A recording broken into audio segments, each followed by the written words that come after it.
A good big man always beat a good little man. He has an 85+ chance to beat Canelo. Bernard Hopkins, one of boxing's most respected minds, isn't holding back when talking about Canelo Álvarez versus Terence Crawford.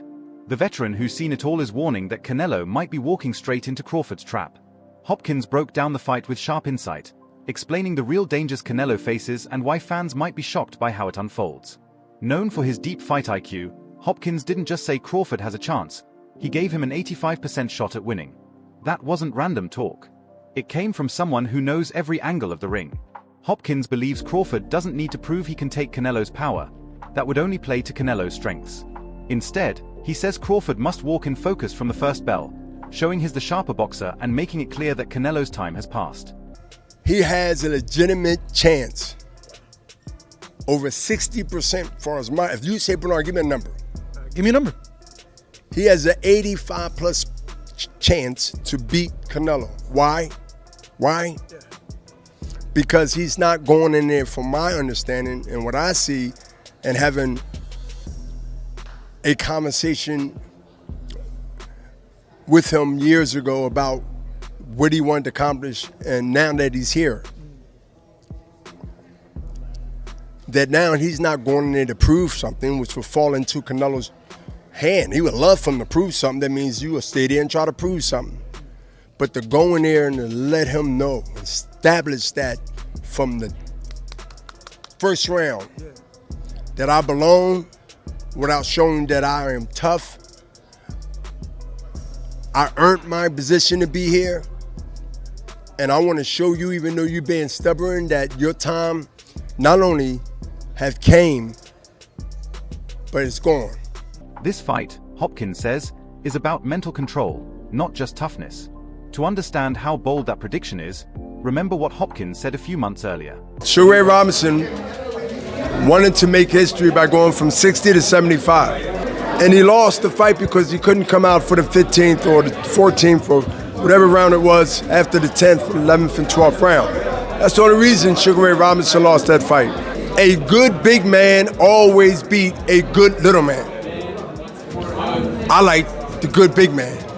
That's ridiculous. That's why we have weight classes. Size does matter. And in most cases, we get those moments in history where size didn't matter, but that's why it's history. But most of the time, it's the right call. I think he got a lot of fish to fry underneath where he's comfortable. Don't put yourself at a disadvantage, put yourself at an advantage. It's only fair. Thank you, brother. Before claiming Crawford had an 85% chance, Hopkins warned that facing Canelo could be dangerous for Crawford, possibly even life-changing. He wasn't just talking about a loss on paper. He meant the physical damage that can last forever. Hopkins understands weight classes better than almost anyone. Moving up 2 divisions to fight a strong champion like Canelo isn't a light move, it's a serious risk. Every punch Canelo throws carries the power of a full super middleweight, something Crawford has never faced. Hopkins painted a picture of a smaller, skilled boxer struggling against the natural strength of a bigger man. His long-held belief, a good big man usually beats a good little man. It's a rule Hopkins both preached and proved in his own career. Great chance. He have a great chance because of his heart, his talent, and also his game plan and his strategy. But Canelo is no pushover. I've watched Canelo for multiple years. Again, the best is fighting the best. And Crawford dared to be great. And this is one of the ways you do it. And you tell the world, watch, pay attention, and watch me make history. I will be one of those watching amongst millions of other people. I can't wait to, I believe, November or September, correct. One of his defining moments came at age 41, when he jumped 2 divisions to face light heavyweight champion Antonio Tarver. Almost no one thought he could win. He was older, lighter, and entering a division filled with hard hitters. But Hopkins shocked everyone by dominating Tarver, proving that a smaller fighter could beat a bigger one with perfect strategy and precision. Still, he knows how difficult that is. In his view, Canelo now represents that powerful good big man, strong, durable, and experienced at 168 pounds. Canelo has faced and beaten some of the toughest names, from Sergey Kovalev to Gennady Golovkin. Hopkins believes Crawford's only path to victory is to make Canelo doubt himself from the start.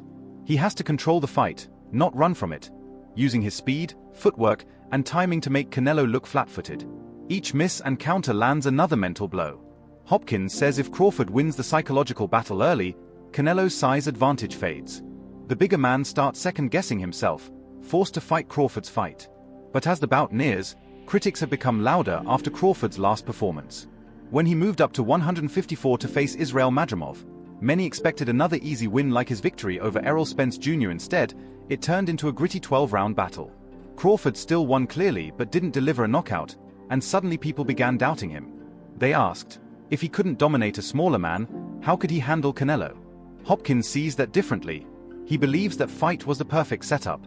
It tested Crawford's patience and adaptability while giving Canelo's team a false sense of security.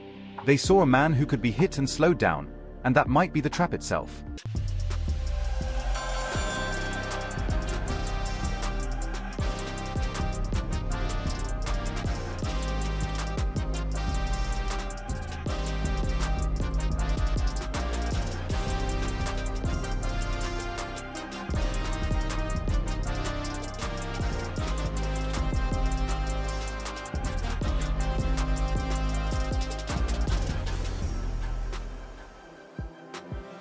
To prepare for Crawford, Canelo's team brought in a dangerous training partner, Jaron "Boots" Ennis, the undefeated welterweight champion. On paper, that seems like a smart move. Ennis is fast, strong, and fights in both stances, similar to Crawford. But not everyone agrees. Veteran trainer Greg Hackett has blasted the idea, calling it a risky mistake. He says sparring with another top fighter can backfire because during training, each man reveals small details, timing, rhythm, and habits. The question is Canelo really learning from this, or is he exposing his own weaknesses? I mean, Jaron Ennis get from it being in with the elite, a guy who's prepared for everything. One thing you can't say about Canelo is that he hasn't seen something. Canelo's seen southpaws, he's seen tall guys, short guys, slick fighters, he's seen bulls, he's been up against everything. So you get a world of experience with a guy like Canelo. You get a guy who's in full confidence.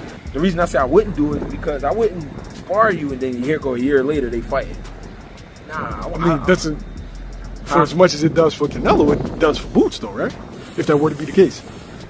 Yeah, but there's so many ways it could go. And what I'm saying is, if I was to be where Boots is right now, if one thing we can all agree on, everybody hate Boots right now.